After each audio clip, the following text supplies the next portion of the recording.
자, 그리고 5번과 2번은 옆면으로 제가 만들 거예요. 이쪽을 채우게.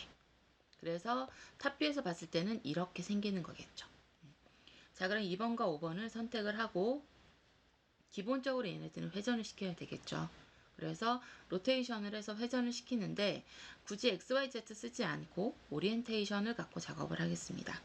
오리엔테이션에서 첫 번째, 두 번째, 세 번째 값이 있는데 도대체 어느 각도를 돌려야 될지 모르겠다 그럴 때는 이 오리엔테이션은 기본값이 0이에요. 그래서 혹시나 내가 값을 넣었다가 다시 돌려야 돼 라고 할 때는 이 값을 0으로 바꿔주시게 되면 되기 때문에 뭐 값의 어떤 원래 값으로 돌아가는 리셋 시키는 거에 대해서 큰 부담은 갖지 않으셔도 되고요.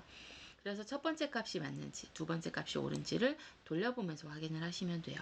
지금 보니까 두 번째에 있는 값을 돌리니까 제가 원하는 각으로 회전되는 걸 확인할 수가 있겠죠. 그래서 90도를 회전할 수 있게끔 만들어주면 마치 탑뷰에서 본 I자처럼 이게 보이게 될 거예요.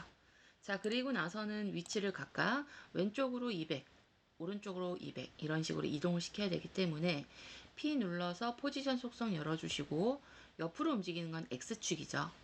그래서 기존에 지금 보시면 X축 값이 960이라고 지금 이렇게 값이 나와 있게 되는데 이 X값에서 200을 더하고 200을 빼시면 돼요.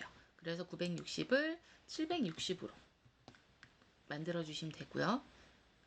그 다음에 하나는 이제 960에 200을 더해서 1160으로 만들어 주시면 되겠죠. 그러면 960에서 760으로 바꾼 거는 이쪽에, 그리고 1160으로 바꾸면 탑뷰에서 봤을 때 오른쪽에 가서 이렇게 딱 맞아 떨어지는 구도가 나오게 되는 거죠. 그럼 얘네들 역시 마찬가지로 자물쇠로 잠궈서 그냥 움직이지 않게끔 값을 고정시켜 주시고, 그 다음에 이제 3번과 4번은 선택하신 다음에 이 역시 회전을 시키셔야 되기 때문에 로테이션으로 90도를 돌려주시고, 위아래이기 때문에 지금 보면은 프론트나 또는 측면 뷰에서 바라봤을 때 중앙에 놓여지게 되죠.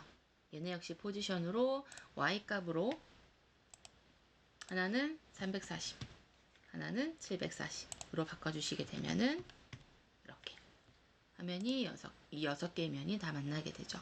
그럼 이렇게 해서 내가 다 작업을 했다라고 할 때, 아까 제가 보여줬던 것처럼 이 주사위를 회전을 시키고 싶다라고 할 때는 이 부분을 선택하셔서 로테이션으로 돌리게 되면요.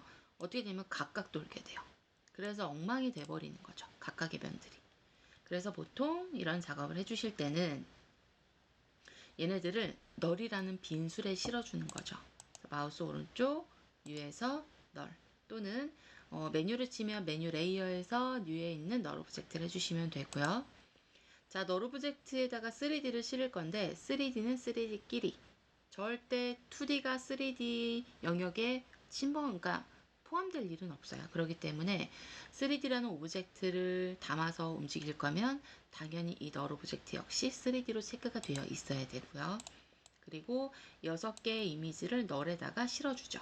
그래서 페어런츠 링크 기능에서 휩 기능을 이용해서 널로 끌고 가면은 이제 뭐가 되는 거냐면 널이 얘네들을 다 컨트롤 시킬 수 있는 페어런츠가 되는 거예요. 즉 상위 개념이 된다라는 거죠. 그래서 널을 갖고 로테이션을 해보면 이렇게 데리고 돌아가는 모양이 나오게 됩니다. 자, 그러면 이제 여기에서 좀 더 아까 제가 보여줬던 것처럼 뭔가 이건 너무 그래픽스럽고 뭔가 조명이 좀 들어갔으면 좋겠어 라고 하면은 여기에 당연히 우리는 레이어에서 새로운 조명들을 집어넣게 되면 조금 다른 분위기의 어떤 이런 모양들이 연출이 될 수가 있는 거죠. 그래서 이렇게 만든 상태에서 제가 이제 한번 주사위를 움직여 본다라고 하면은 저는 주사위 XYZ를 2바퀴씩 한번 돌려볼게요. 그래서 10초 동안 2바퀴씩, 그래서 XYZ를 각각 2바퀴씩 해라 라고 해서 입력을 해주시면은 이런 식으로 이제 돌아가는 모양이 나오게 되는 거죠. 그러니까 지금은 저희가 외부에서 이 3D 큐브가 돌아가는 모양을 만들었지만 지금 이 큐브 만드는 방법을 여러분들이 이해하신다라면 어떤 3D 공간 안에 뭔가 이렇게 어떤 액션이 이루어지는 그런 모션의 결과물을 만들기 위한 그 공간을 만드는 작업도 충분히 여러분들이 하실 수 있으실 거예요. 그래서 지금의 3D 큐브, 즉 얘를 할 때 중요한 거는 뭐냐면 윗면과 바닥, 옆면에 공백 없이 딱 맞아 떨어질 수 있도록 이 파일의 크기, 내가 얼마나 크기로 했는지도 기억하셔야 하고, 이 부분이 이제 서로 모서리가 일치하는 부분 역시 우리가 조금 중요하게 이 부분이 일치하면서 잘 맞는다라는 부분이 중요한 포인트라고 생각을 합니다. 자, 이렇게 해서 여러분 나름대로의 어떤 큐브를 한번 만드셔가지고 작업을 한번 해보셔도 좋을 것 같습니다.